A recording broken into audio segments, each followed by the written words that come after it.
L'équipe de l'Institut biblique de Bruxelles vous souhaite une excellente rentrée.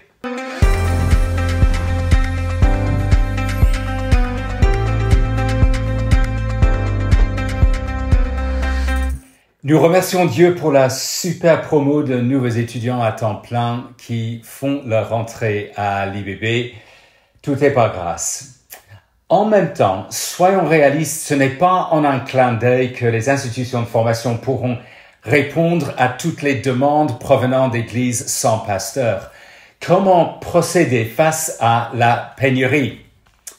À la fin de Matthieu 9, nous voyons que Jésus était rempli de compassion face aux foules de personnes sans berger, des personnes qui, au final, n'avaient pas Jésus comme berger ou roi.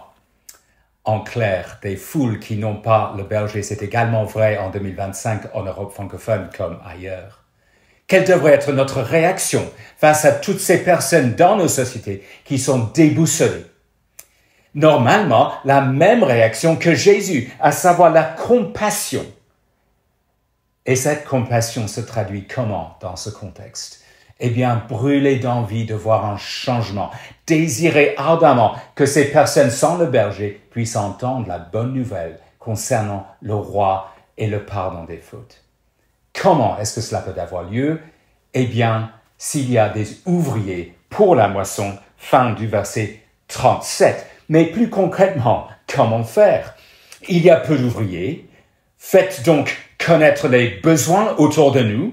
Logiquement, oui, sûrement. Mais ce n'est pas notre devoir prioritaire. Il y a peu d'ouvriers. Formez donc plus d'ouvriers? Logiquement, oui, sûrement. C'est capital. L'Institut existe pour cela.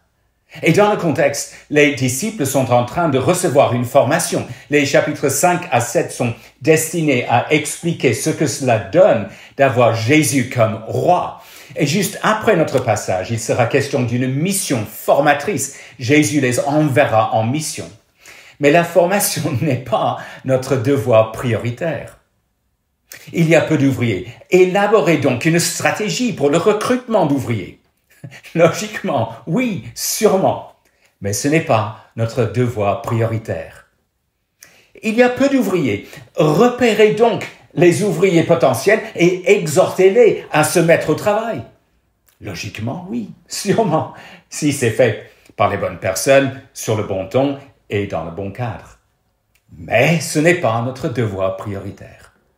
Il y a peu d'ouvriers. Donnez donc de l'argent pour subvenir aux besoins des ouvriers. Logiquement, oui, sûrement. On imagine difficilement un ouvrier vivre dans la rue, faire la manche pour pouvoir vivre, lui et sa famille. Non, un ouvrier mérite son salaire. Mais ce n'est pas notre devoir prioritaire. Ne perdons pas de vue les deux réalités qui émergent du verset 38 qui concernent Dieu. La moisson appartient à Dieu et envoie les ouvriers et l'œuvre de Dieu. Quelle est donc notre priorité? Comment manifester prioritairement notre compassion à l'égard de toutes ces personnes qui n'ont pas le berger? Le verset 38. Priez le maître de la moisson afin d'envoyer des ouvriers dans sa moisson.